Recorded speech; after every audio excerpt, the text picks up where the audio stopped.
The Middle East has been at war longer than almost any place on Earth. From the dawn of civilization, the battle for control began. Kings clashed for rivers, tribes fought over fertile soil. Blood was the currency of power. In Mesopotamia, the Sumerians warred between city-states, Uruk, Ur, Lagash, building the first walls, the first chariots, and the first war machines. The Akkadians rose under Sargon the Great, the first conqueror to unite the land from the Gulf to the Mediterranean, crushing opposition in the name of empire. Babylon emerged next. Hammurabi wrote his laws with one hand and enforced them with the sword in the other. Neighboring tribes fell in line or fell entirely.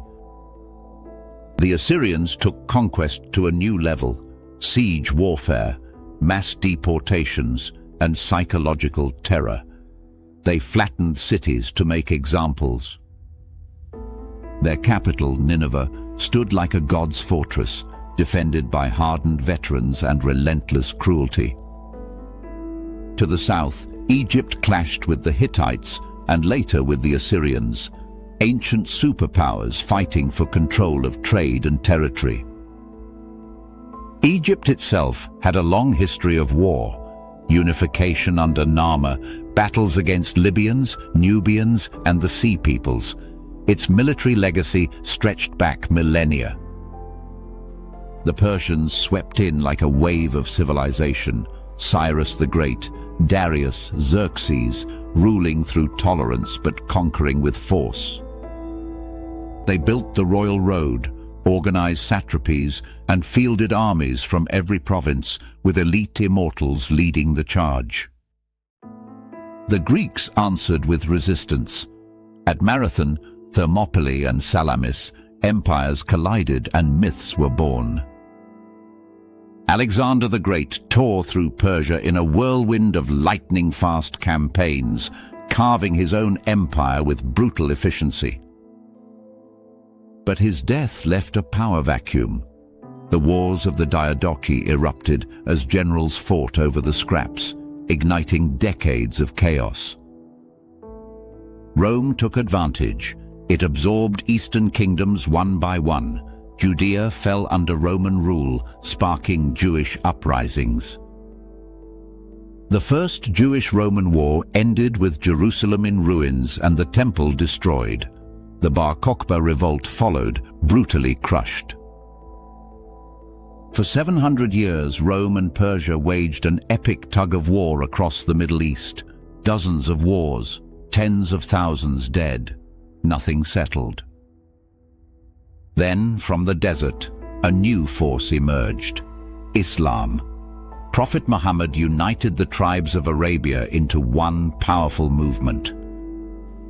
After his death, the Rashidun caliphs exploded outward. Syria, Egypt, Persia, all fell in less than a century. The Battle of Yarmouk, the Siege of Ctesiphon, the Fall of Alexandria. Islam spread through decisive victories and smart governance. The Umayyads created an empire from Spain to India. Damascus became the capital of a new world. But power breeds division. The Abbasids overthrew the Umayyads and moved east to Baghdad, a city of gold and scholars. The Islamic Golden Age flourished, but rival dynasties like the Fatimids, Seljuks, and Buyids fought for dominance. Then came the Crusades, Christian knights from Europe carving paths of blood through the Holy Land. The First Crusade took Jerusalem in a massacre. Muslims retaliated over generations. Saladin, the great unifier, retook the city. The Crusader states held on, barely, until the Mamluks and Ayyubids erased them with steel and flame. In 1258 the Mongols arrived, unstoppable, merciless, and hungry for destruction. Baghdad burned. The caliphate ended. From the ashes rose new titans, the Ottoman Empire in Anatolia and the Safavid Empire in Persia. Ottomans were Sunni, Safavids were Shia. Their wars were both religious and imperial, fought over Iraq, Azerbaijan, and eastern Anatolia. Ottoman Janissaries and Persian Qizilbash battled for centuries. Whole cities changed hands dozens of times.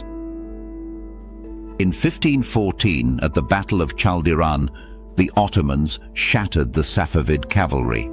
It was a turning point in Islamic warfare. The Ottomans dominated for centuries, but empires rot from within. By the 1800s, Europe smelled weakness. Napoleon invaded Egypt. Britain and France expanded influence. The Russians pressed down from the north. In World War I, the Ottoman Empire joined the Central Powers. Britain promised Arab independence if they rebelled. The Arab Revolt began. Lawrence of Arabia, desert battles, Ottoman railroads blown apart. But after the war, the betrayal came. The Sykes-Picot Agreement divided the Middle East between France and Britain. New lines, new flags, no justice, no peace. France got Syria and Lebanon. Britain took Iraq, Jordan, and Palestine. Local rebellions followed, in Iraq, in Syria, in Palestine, crushed by colonial firepower. Meanwhile, Jewish migration to Palestine increased under British oversight. Zionist movements grew, tensions exploded. After the Holocaust, the world supported a Jewish homeland. In 1948, Israel declared independence. Arab armies invaded immediately. Egypt, Jordan, Syria, Lebanon. The first Arab-Israeli war had begun. Israel survived and expanded. Over 700,000 Palestinians fled or were forced out. The Nakba, the catastrophe. In 1956, Israel joined Britain and France in attacking Egypt after Nasser nationalized the Suez Canal. Global pressure forced withdrawal. In 1967, Israel launched preemptive strikes against Egypt, Syria, and Jordan, the Six-Day War. It seized Gaza, the Sinai, the West Bank, and the Golan Heights. The Arab world was humiliated. In 1973, Egypt and Syria struck back on Yom Kippur. They made early gains, but Israel turned the tide. The US and USSR nearly clashed. Oil prices spiked. The world trembled. In 1979, revolution exploded in Iran. The Shah was overthrown. Ayatollah Khomeini declared an Islamic Republic. That same year, the Soviet Union invaded Afghanistan. A new Cold War battleground emerged. In 1980, Saddam Hussein invaded Iran.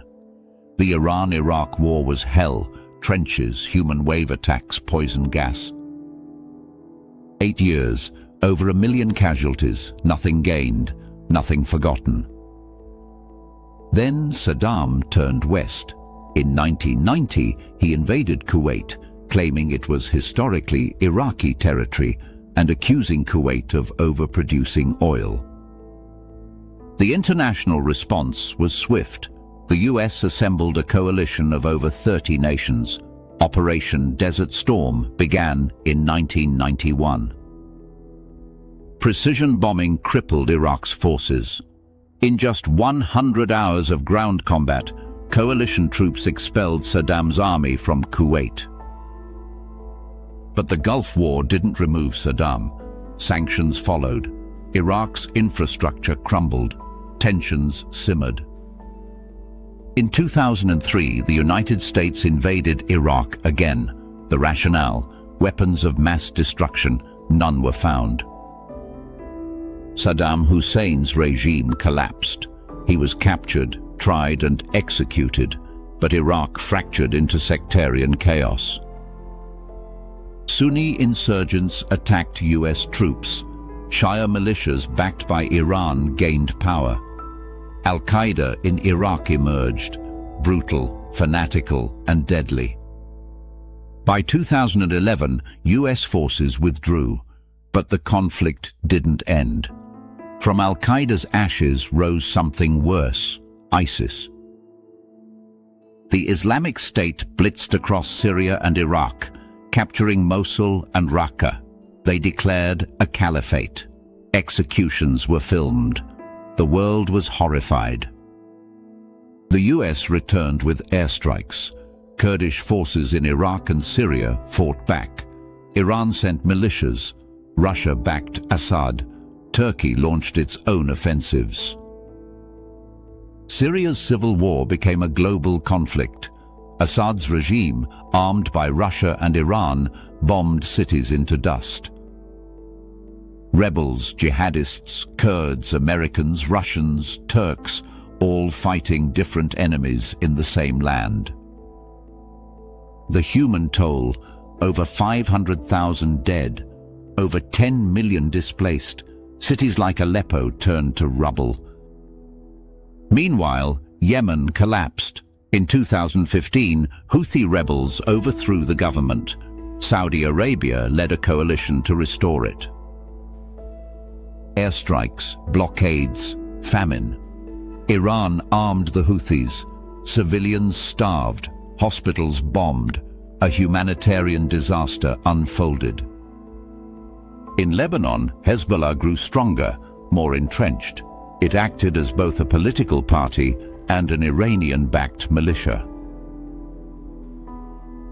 Clashes with Israel in 2006 left southern Lebanon devastated. Since then, tension has remained high along the Blue Line. In Gaza, Hamas and Israel engaged in repeated wars: 2008-09, 2012, 2014, 2021, and again in 2023. Each round began with rockets. Israel responded with devastating airstrikes. Entire neighborhoods vanished. In the West Bank, settler expansion and military raids fueled resentment. The Palestinian Authority weakened. Iran's influence expanded through proxy groups: Hezbollah, Hamas, Islamic Jihad, and the Houthis. Its Quds force trained fighters across Iraq, Syria, Lebanon, and Yemen. Israel responded with shadow warfare. Cyber attacks, assassinations, mysterious explosions in Iranian nuclear sites. The invisible war intensified.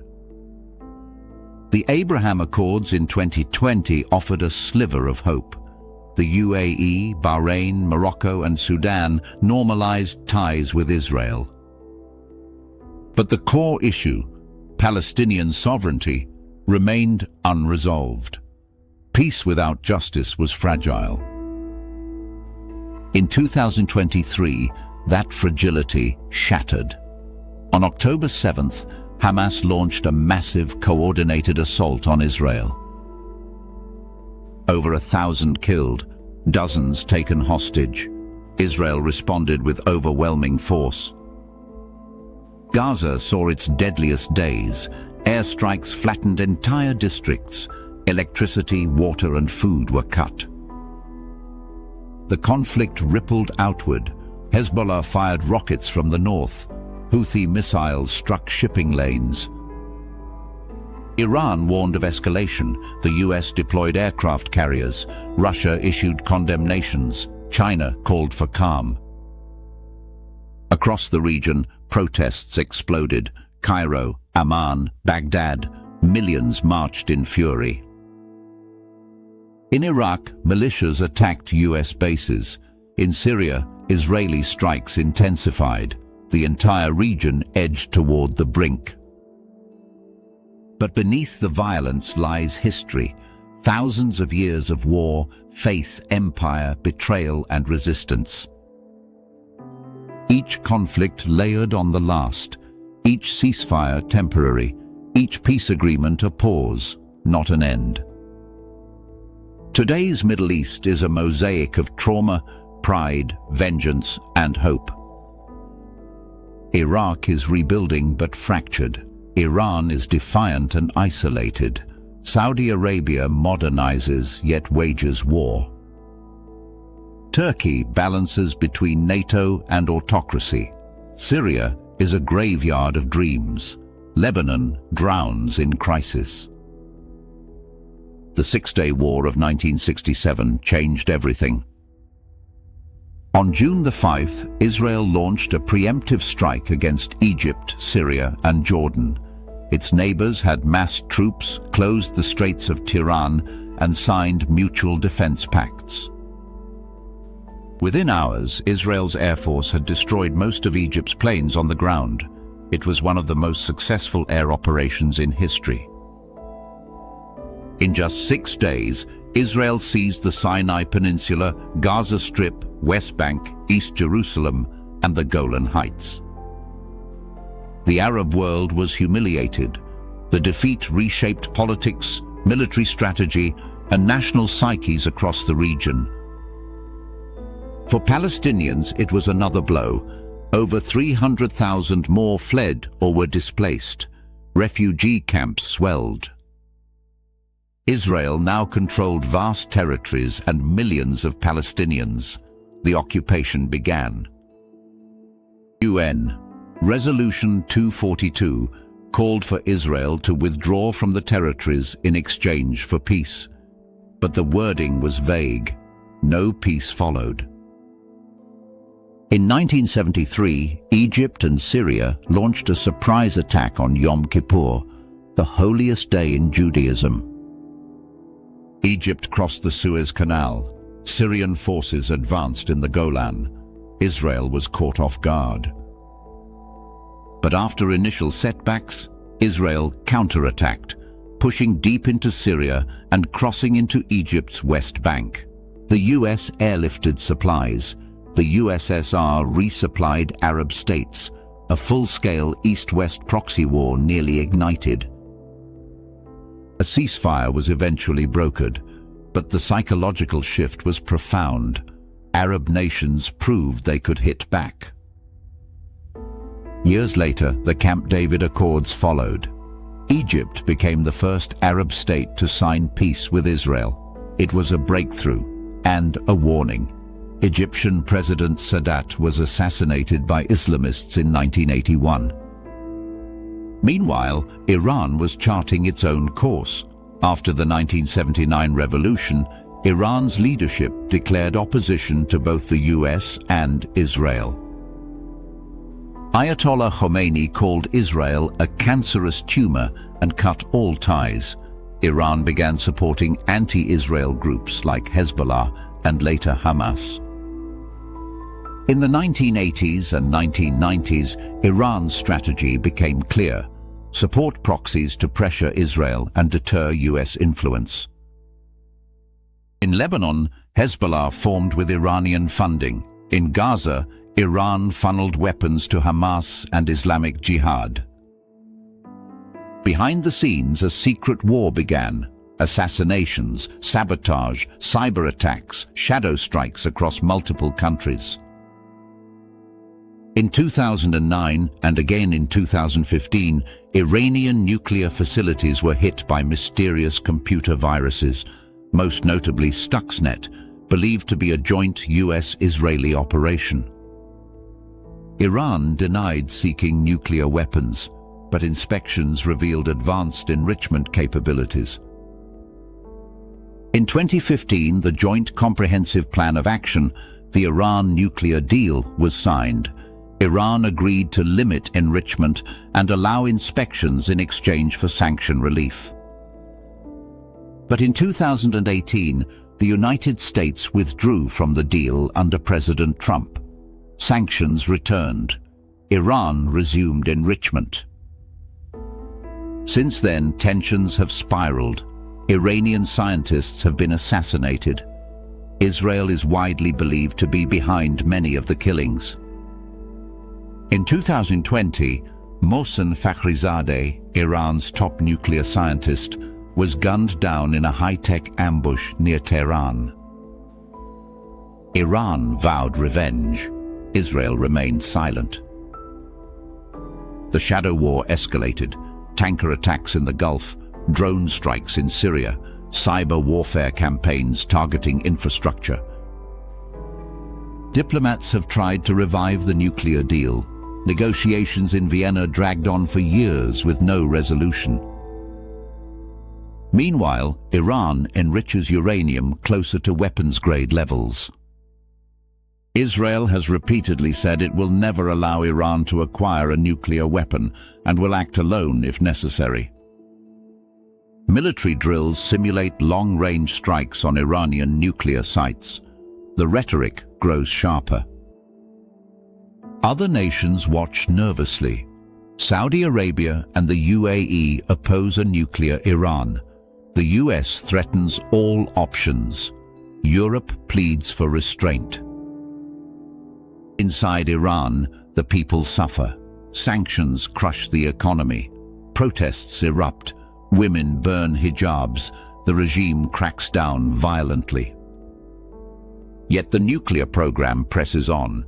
Underground bunkers, advanced centrifuges, expanding stockpiles. The fear: a single strike could ignite a regional war that draws in the world. In the background, Israel and Gulf states quietly coordinate. Intelligence is shared. Air defense systems aligned. A regional alliance forms, informal but real, all against Iranian expansion. And still, the Palestinian issue remains unresolved. Peace deals bypass it. Violence always returns. From Gaza to the West Bank, from Damascus to Tehran, the region holds its breath. One miscalculation, one rogue missile, one overreach, and the Middle East could erupt again, this time with consequences far beyond its borders. Israel remains a fortress, powerful, surrounded and divided within. Palestine is occupied, wounded and desperate. And still, the people live. They mourn, they marry, they pray, they rebuild. Some plant trees where missiles fell. Others teach children under broken ceilings. The Middle East is not just a war zone. It is the birthplace of civilization, of scripture, of humanity's oldest stories. But if peace is to return, it must be earned, not imposed. It must be rooted in dignity, not domination. Because until that happens, the wars of the Middle East will never truly end. This is the past. This is the present. Israel has just attacked Iran again, targeting nuclear sites, military leaders, and scientists. It is escalating into more days, with both sides attacking. And unless something changes, this will remain the future.